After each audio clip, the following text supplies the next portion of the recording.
What's up, everybody? It's your girl Bonnie Scotch. Thank you so much for clicking on my video today. I wanted to bring you a little side conversation as it is related to Real Housewives of Atlanta, which is one of those shows that I fully intended on covering on my channel whenever they decide to drop it. But in any case, before we get into this conversation, go ahead and hit the like button for me. When you hit the like button, not only is it a free way to support my channel, but it's also a way of letting YouTube know that I'm here and that you all are rocking with my commentary. So YouTube starts to shoot my content out to other viewers just like you, an audience who ordinarily would not get an opportunity to connect with my channel. Y'all.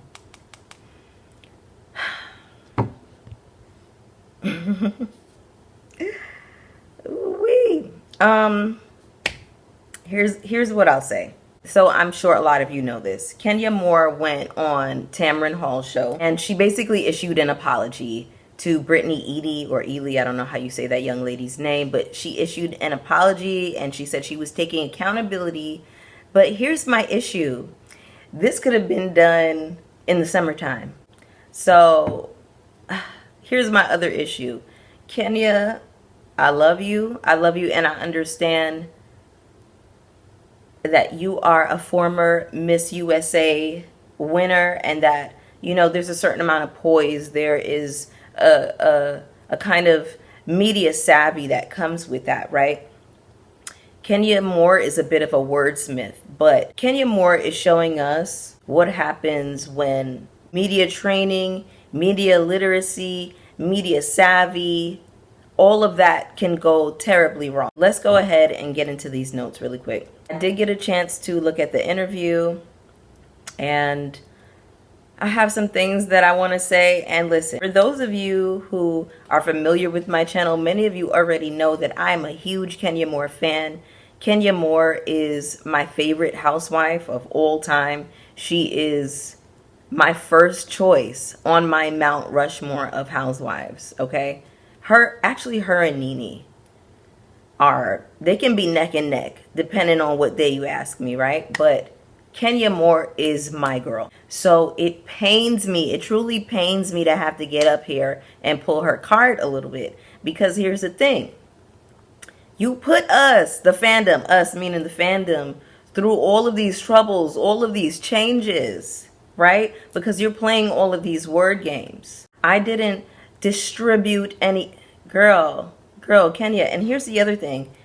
Tamron, how do you say that lady's name? Is it Tamron or Tamron? Tamron was packing her up during this interview.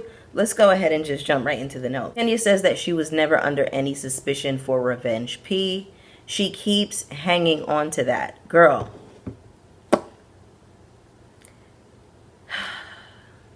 if you are sharing nude photographs of somebody with the intent to cause harm, how could it not be revenge P? Even if it was material that was already on the internet. I understand that you're saying it's in retaliation because this lady threatened you, right? But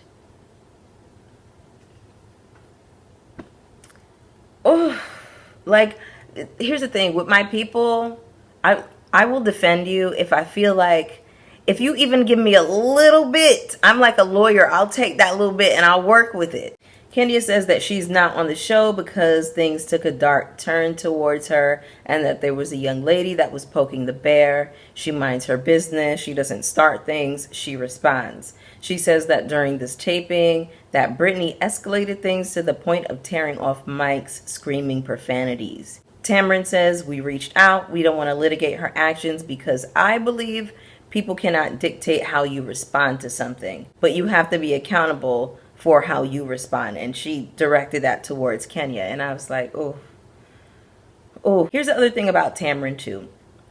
Tamron is a real life journalist, right? She's not a blogger. She's a real life journalist. You understand what I'm saying? With journalism, there's a level of objectivity that you have to have when you are telling the story. And sometimes if you are on the side of wrong, I mean, obviously things are not going to be in your favor. And Kenya was getting ate up here, y'all. The fall from grace is so crazy. It's so insane. Like, she was the premier housewife.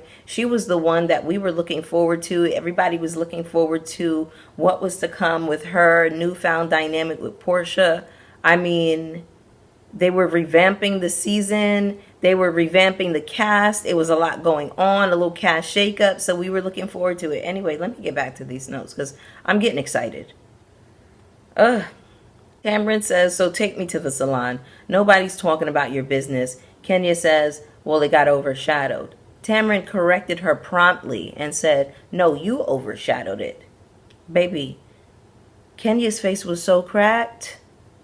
Tamron gave her face an earthquake. Yes, she did. Yes, she did. It's the truth, though. It's the truth. Kenya says, well, let me tell you what happened. There were threats thrown in my direction, and I felt very concerned. I told producers I'm concerned and scared, and I felt like my concerns were just brushed off. Kenya says, I took matters into my own hands, and I did research on her. I found a lot of information on her in the explicit world. She says I didn't get things sent to me like photos or videos. All right, so again, this is the game that Kenya likes to play with words, because you cannot use sexually explicit photos of somebody and, try to weaponize them for your personal gain. Even if they are public, they didn't give you consent to share those photos. Kenya says that she knew that things were going to get blurred out. Even though things will get blurred out by production, there are other people in the room. There are other people with phones. This device right here, you have the world in your phone. You click upload to somewhere and that information is everywhere and it is on the internet forever. So you can't really use that as an excuse, Kenya. I love you, but girl, you are killing me. This is garbage. Kenya, you have nude photographs of somebody on the day of your launch of your spa? That's...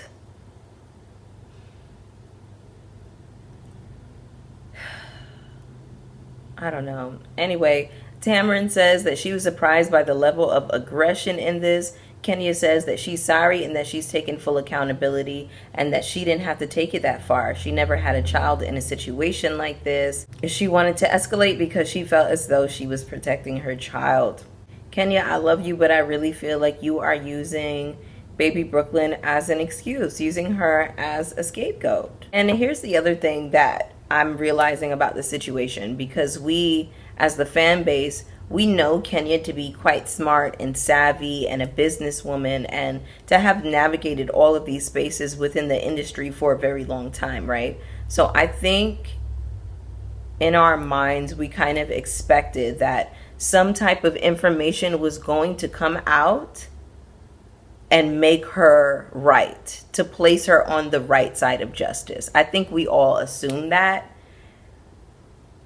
I think we were all deluded as well. I'm gonna be 100% with y'all. Like, I didn't want to believe that she was... Also, the thing too was, Candy was sticking up for her. All of the castmates were sticking up for Kenya. Like, I'm disappointed. You know why? Because I was ready for Kenya Moore to give us a bomb season. I was ready to go down to CVS or Walgreens or wherever and get some Kenya Moore hair care and do some hair care reviews. Listen, y'all have been asking me for hair things. I'm going to be working on those tutorials very soon. But I plan to get down here and do some Kenya Moore hair care reviews and just mix those worlds together. And I feel like I have been robbed of this opportunity. I have been robbed. We, the fans, have been robbed, and it kind of just is what it is, y'all. I mean, she says she's not suspended. She says she's still getting paid from Bravo, but girl, you're not on the show. So it just feels like another word game. Like, what do these words mean, Kenya? I love you, but and then, the other thing that's just kind of sad is, like, when ego and pride kind of gets in the way and you kind of think that you're too big for your britches, when you think that you are invincible, you think that any kind of behavior is going to be tolerated and accepted. And there is a such thing as taking things over the line. And I think that, in these media spaces, you have to be so aware of that. And I just feel like Kenya being a veteran in this space, it's crazy. It's just wild that she doesn't realize that there's that hard line right there. You know what I mean? Also, I said this months ago, back in July when I first covered whenever this suspension happened or whatever. I mentioned this. I really want you ladies to stop slut shaming each other. I want y'all to stop digging up all this business about, oh, she's a hoe and this person. We all grown. Everybody some hoes. Everybody had a hoe era at some point in time in their life. It just is what it is. And more than that, what you do with your coochie is your business. You pay your coochie bill, not me. Right? So I just want us to like get out of this space of like, listen, I ain't gonna hold you. You're a slut from the 90s. That was funny. That's one of my all-time favorite one-liners ever to come out of Atlanta. But we got to pull it back on that, y'all. Like, we got to dead that. It really got to be curtains for the slut shaming, because it's like, and the thing is, the line with what makes somebody a hoe or a slut is so fine, right? Because if you go to a certain church, if you show your arms, if you show your ankles, you're a whore. If you're pretty, if you're interpreted as sexy, then you might get called a hoe. You might get called a hoe if a lot of people deem you attractive. I could get into those stories for real. I could really get into, something that I noticed, the change from girlhood to womanhood was how older women started to treat me. Older women such as my own grandmother, women in the neighborhood started to treat me different. I could really get into some stories for real, but I won't. But in any case, what I'm trying to say, I want us to come away from this person, that person is a slut. This and that person is a hoe. Okay? Do what you want to do with your pussy. Anyway, y'all, that was the video. That was it. I mean, I'm just disappointed. This is sad. You know what I mean? And what can I say? Anyway, I will catch y'all for the next one, I guess. Go ahead and hit the like button for me on the way out. Hit the subscribe button if you haven't already. Hit the notification bell so you know when I'm posting. And I will see y'all for the next one. Peace.